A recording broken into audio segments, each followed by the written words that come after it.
Mga ka-asenso, si Raymond Salinas ito ang boses sa likod ng usapang agri-negosyo.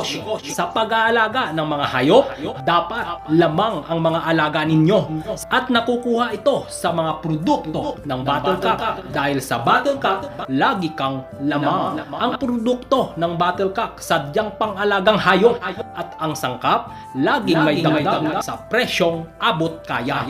Kaya naman, lamang ka na sa lamang, ginansyador ka pa. Usapang agri-negosyo po para sa Battlecock products. Ngayong buwan ng August, breeding time na naman mga ka-asenso. Kaya mabilis lang magpadami ng mga alagang kambing, pero tandaan po ninyo kung ano po ba ang dapat ninyong gawin bago kayo magsimula mag-alaga ng kambing. Nag-start po kami magparami ng aming mga alagang kambing noong March 2022. Makalipas po ang mahigit sa isang taon, ganito na po sila karami. Pero matagal na pong nag-aalaga ng mga kambing ang aking parents, pero hindi po dumadami dahil nga po kapag lumalaki na yung mga anak ng kanilang kambing ay dinidispose din po nila ito. Pero nag-start po kami noong March 2022 na nagparami tuwing mga anak po ang aming mga alagang kambing. Ang mga babae ay hindi po namin dinidispose at ginagawa po namin itong breeder. At ikalawang beses na po namin magpalit ng barako. Supposed to be,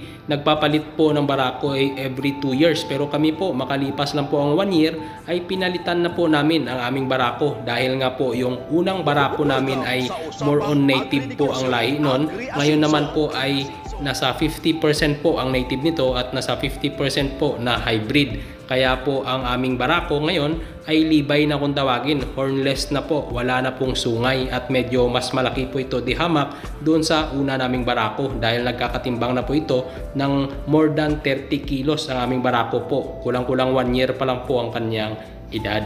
Kaya po kami nagpalit ng barako. Ang purpose po noon ng pagpapalit ng barako sa ating farm ay upang maiwasan po ang inbreeding o yung magkakapatid po ay same po ng lahi, dahil ang side effect po nun o yung magiging epekto sa ating mga alaga ay maliliit po ang kanilang lahi at nagkakaroon din po ng abnormalities, lalong lalo na po kapag inbreeding po ay namamatay po ang kanilang mga anak dahil mahina po ang mga resistensya nito. Kaya dito na po papasok ngayon yung produkto ng Battlecock. Dahil nga po sa aming farm hindi po nag-inject ng mga multivitamins ang aking parents dahil nga po hindi po sila marunong mag-inject. Kaya ang ginagawa namin, binibigyan po namin ito ng Vitamin Pro Water Soluble Powder dahil po ang Vitamin Pro health enhancer na po ito sa ating mga alagang hayop, immunity enhancer, energy enhancer, anti-stress enhancer, digestion enhancer at growth enhancer. Dahil nga po ang Vitamin Pro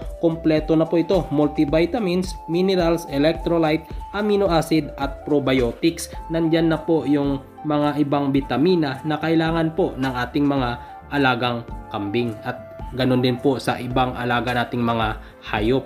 At kapag sila po ay nagkakasakit, nanghihina o nagkakaroon po ng ubo ang aming mga alagang kambing, ang aming binibigay po ay Primoxil powder, at kung sila naman po ay nagtatae o sobrang hina po nila ay nagbibigay po kami ng Sulfar QR. Sa hiwalay po na video, ibabahagi ko po sa inyo yung mga tips sa mga beginner na gusto pong mag-alaga ng kambing, kung ano po ba ang una nilang gawin, ano po ang dapat nilang gawin bago po sila mag-alaga ng mga kambing.